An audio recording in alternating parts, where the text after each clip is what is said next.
बिस्मिल्लाहिर्रहमानिर्रहीम। अस्सलामु अलैकुम। शैतान की गर्दन कुचल देने वाले कलिमात।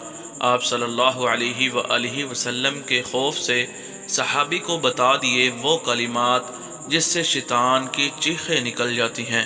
हज़रत अबू हुरैरा रज़ी अल्लाह ताला अन्हु से रिवायत है कि मुसलसल 2 रातें कोई आता और सदक़े के माल यानी खजूर वग़ैरह में से जिस पर उन्हें नबी अकरम सल्लल्लाहु अलैहि वसल्लम ने निगरान मुकर्रर किया था, उसमें से कुछ चुरा ले जाता। जब तीसरी रात हुई तो उन्होंने उसे पकड़ लिया और कहा कि मैं तुझे ज़रूर रसूलुल्लाह सल्लल्लाहु अलैहि वसल्लम की खिदमत में पहुंचाऊंगा। उसने कहा, आप मुझे छोड़ दें, मैं आपको ऐसे कलिमात सिखाता हूँ जिनकी बदौलत अल्लाह पाक आपको नफ़ा देगा। सहाबा किराम रज़ी अल्लाह ताला अन्हुम ऐसे उमूर खैर को जानने के बड़े मुश्ताक थे। उसने कहा, जब आप बिस्तर पर आएँ तो आयतुल कुर्सी मुकम्मल पढ़ें।